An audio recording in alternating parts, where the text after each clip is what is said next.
안녕하세요. 팍팍 개발실입니다. 오늘 2023년 1월 11일부터 엑셀 VBA라는 주제로 프로그램 강좌를 신설하게 되었습니다. 기쁘게 생각합니다. 이제 본 강좌의 구성은 현실적인 업무 시나리오를 바탕으로 해서 좀 더 사용성이 높은 그러한 강좌로 구성될 예정입니다. 처음 부트 캠프 파트 약 20개에서 30개 정도의 비디오 클립에서는 기초 엑셀 VBA 프로그램 작성 방법에 대해서 충분하게 진행한 후에 그 이후에부터는 각각의 실제 업무에서 필요로 하는 그러한 시나리오를 기반으로 해서 최적의 해결책을 제시하는 그런 가장 좋은 알고리즘을 소개해 나가는 그러한 여정이 될 것이라고 생각합니다. 그래서 오늘 강좌 시작에 앞서 먼저 엑셀 VBA는 어떤 프로그램인지 간략하게 소개하고 개발에 앞서 최초 환경 구성에 대해서 가벼운 소재로 시작을 해보도록 하겠습니다. 다 아시다시피 엑셀 VBA는 엑셀 비주얼 베이직 포 어플리케이션의 약자이고 엑셀 응용 프로그램을 위한 비주얼 베이직이라고 이렇게 해석이 가능하겠네요. 좀 더 자세히 말씀드리면 엑셀에서 기본적으로 제공하는 기능들, 그러한 네이티브한 기능에서 추가적으로 사용자가 필요로 하는 업무의 특성에 맞는 마치 맞춤복처럼 업무 특성에 맞게끔 기능을 추가 또는 변형할 수 있는 그런 프로그램 툴이 되겠습니다. 그리고 최종 본연의 목적인 반복적인 작업들을 자동화하거나 효율적이지 않은 부분들을 좀 더 개선해 나가는 그러한 가려운 것을 긁어주는 그런 프로그램이 되겠습니다. 해서 이 VBA라는 개발 툴은 오피스에 기본적으로 내장되어 있어요. 여기서 오피스라고 하는 것은 오피스에 포함된 다른 응용 프로그램에서도 똑같은 언어로 개발 가능하다는 뜻이 됩니다. 예를 들어서 파워포인트에도 VBA가 있고 같은 맥락으로 워드, 액세스, 아웃룩 이게 다 같은 프로그램 툴로 개발이 가능합니다. 그 기능이 또 매우 의미가 굉장히 중요한데요. 엑셀 VBA를 한번 배워두시면 오피스 전반에 걸쳐서 상호 연관성이 있는 그러니까 맥락이 있는 그런 자동화 시스템을 구축이 가능하다는 뜻이 됩니다. 특히 또 엑셀 같은 경우는 데이터 가공을 마친 다음에 보고서로 마무리를 짓는 것이 일반적인데 보통 엑셀과 파워포인트, 엑셀과 워드 등과 합쳐서 연동하여서 프로그램 업무를 이제 완성하게 되는데 그러한 것의 최적의 비하인드 개발 툴이 바로 엑셀 VBA 툴이 되겠습니다. 그래서 이것은 또한 또 더 나가서는 사용자 경험이 이렇게 뒷받침되는 폼 형식의 어플리케이션도 개발이 가능한데 그 의미는 역시 또 개인적인 업무 범위를 벗어나서 그것이 조직 전체 또는 일개 부서라고 하더라도 어떤 범용적인 성격이 굉장히 크게 만들어줍니다. 보통 엑셀을 개인적으로 사용하고 많은 것에서 통합적인 그런 시스템 통합의 기능도 일부 제공한다고 이렇게 볼 수가 있겠죠. 그래서 전반적인 효율성 극대화를 통해서 생산성이 높아지는 그러한 목적으로 엑셀 VBA를 주로 사용하게 되는데 또 한 가지 장점은 접근성이 상당히 좋습니다. 이 프로그램이 간단하게 말씀드리면 가볍다는 뜻이고 개발하기 위해서 여타의 다른 것들이 필요하지 않아요. 그냥 엑셀 그 자체에서 모든 것이 알파에서 오메가까지 다 개발이 끝납니다. 그래서 진입 장벽이 낮고 그리고 한번 개발해 두면 상당히 넓은 범위에서 생각하지도 못한 범위에서 활용하게 되는 그런 그 부수적인 효과가 발생한다고 할 수 있겠습니다. 이상과 같이 엑셀 VBA에 대한 소개는 간단하게 말씀을 드리고 오늘 그 첫 강의를 시작하겠습니다. 말씀드린 대로 오늘 첫 강의는 엑셀 그 개발을 위한 설정과 기본적인 그 레이아웃 소개에 대해서 진행하도록 하겠습니다. 그러면 엑셀 프로그램을 저와 같이 한번 열어주시겠습니다.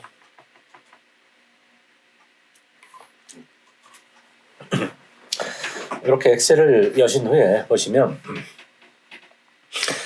다른 건 다 유사한데 아마 못 보시는 게 보이실 겁니다. 여기 바로 메뉴에 개발 도구라는 것이 있죠. 우리는 이제 개발은 앞으로 이 개발 도구라는 그 메뉴를 통해서 모두 일을 하게 되는데 이것을 활성화하는 방법부터 진행을 하도록 하겠습니다. 저와 같이 따라해 주시면 되겠어요. 먼저 그 파일 메뉴를 선택하시고 하단에 보시면 옵션이 있습니다. 옵션을 선택하시면 이러한 그 옵션 창이 뜨는데 거기에서 보안센터를 선택하시고 보안센터 설정으로 들어갑니다.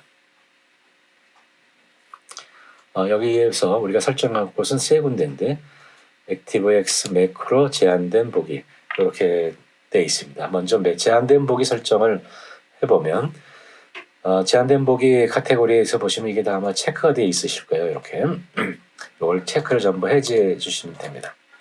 다음 매크로 설정 여기 설정 탭에서 설정 카테고리에서 제일 하단 VBA 매크로 사용을 선택해 주시고 개발자 매크로 설정을 체크해 주시면 됩니다. 이건 뭐 직관적으로 읽어보시면 되는데 이해가 충분하리라고 보고 추가 설명은 생략하도록 하겠습니다. 액티브엑스 설정도 마찬가지로 설정에서 제한사항 및 확인 메시지 없이 모든 컨트롤 사용 이걸 선택해 주시면 되겠고 안전 모드 체크 그대로 해 두시면 되겠습니다. 이렇게 하면 설정이 맞춰지고요. 확인을 하신 다음에 리본 사용자 지정으로 들어가겠습니다. 여기 보시면 우측에 그 메뉴 박스가 보이는데 여기에 개발 도구 아까 말씀드렸던 이 개발 도구를 활성화하는 것인데 이 개발 도구에서 이것이 체크가 안 돼 있으실 텐데 이걸 체크를 해주시면 되겠습니다. 그러면 확인을 하시고 나오시면 저와 이제 같은 메뉴가 되겠습니다. 자, 이제 시작해 보겠습니다. 개발 도구를 선택하시고 우리는 그 코딩을 비주얼 베이직이라는 이 메뉴를 통해서 하게 되는데 마우스를 가만히 두고 계시면 여기에 그 단축키가 보이실 겁니다. 이 단축키를 앞으로 많이 활용을 하실 건데 이거는 꼭 암기해 주세요. 자, 우리는 처음이니까 메뉴를 통해서 들어가 보도록 하겠습니다. 자, 이게 보시는 화면이 우리가 주로 작성해야 될 그 편집기라고 할 수 있는데 이것은 아마 처음 보시니여서 좀 낯설게 느껴지실 겁니다. 하지만 프로그램이라는 것은 다른 말로 이렇게 말씀드린다면 익숙해지시는 과정이다 이렇게 보시면 되겠어요.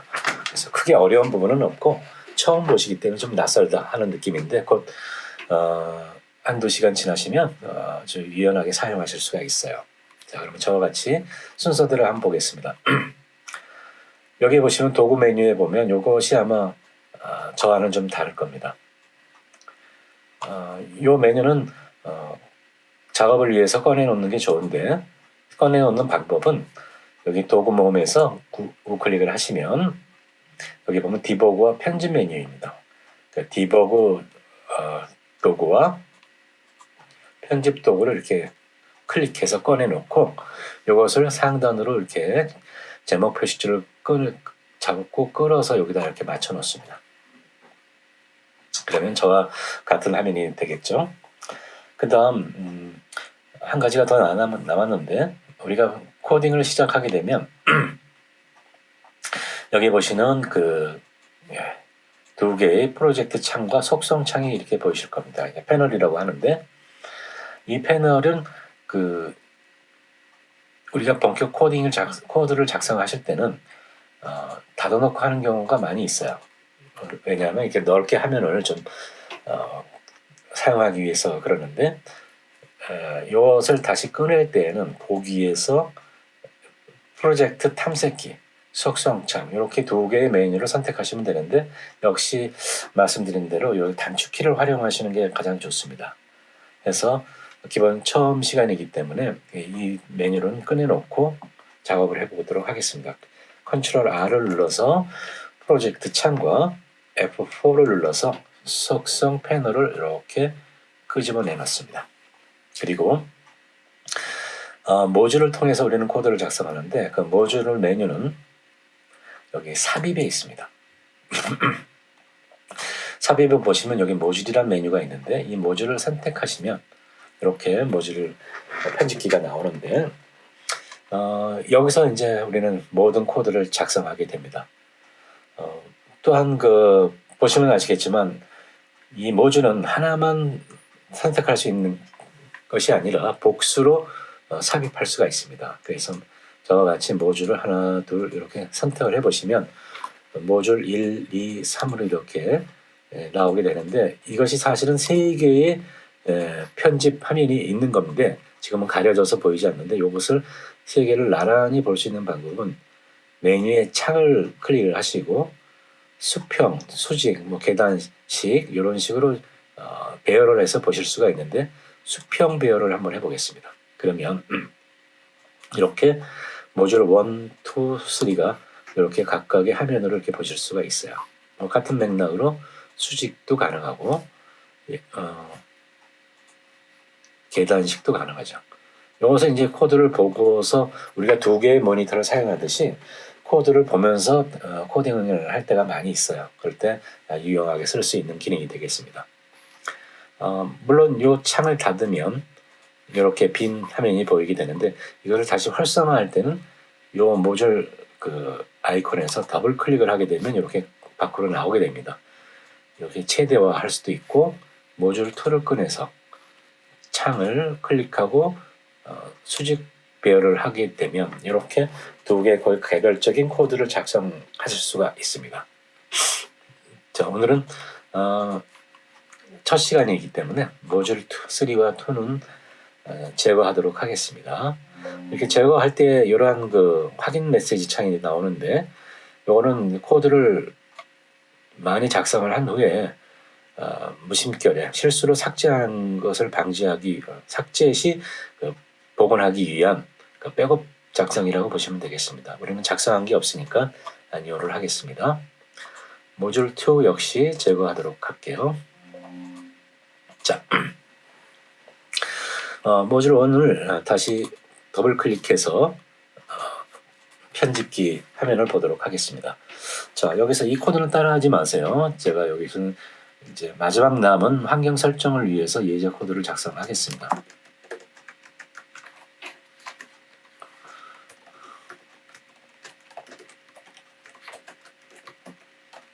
자, 우리가 이렇게 코드를 작성하면 뭔가 우리가 일반적인 문서 작성할 때 메모장에 작성할 때하고 좀 서체가 좀 다른 걸 느끼실 거예요. 큰 거는 다른 얘기고요. 그것은 뭐냐면 고정폭이라고 하는데 이 코딩에서 사용하는 글꼴은 대개 고정폭을 사용합니다. 가로 세로가 같다는 뜻이죠. 우리가 일반적으로 문서 작성할 때 사용하는 맑은 코딩은 알파벳마다 폭과 길이가 조금씩 달라요.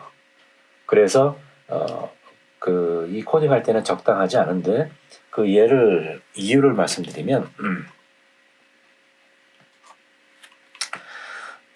고정폭 글꼴이 필요한 내용, 예를 들어서 맑은 고딕으로 우리가 대문자 I를 썼을 땐 이렇습니다.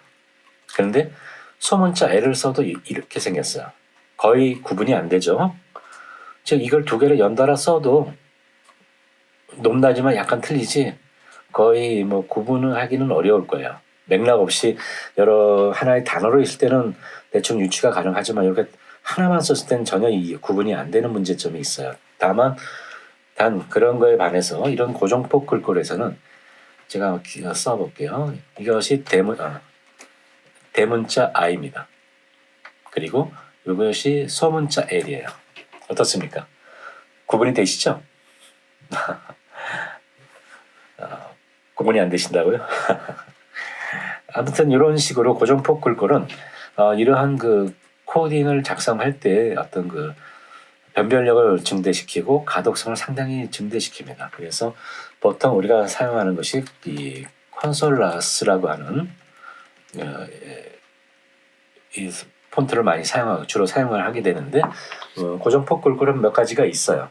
하지만 이번 강좌에서는 이 해당 폰트로 통일하도록 하겠습니다. 이렇게 폰트를 설정하는 방법은 상단의 도구에 들어가셔서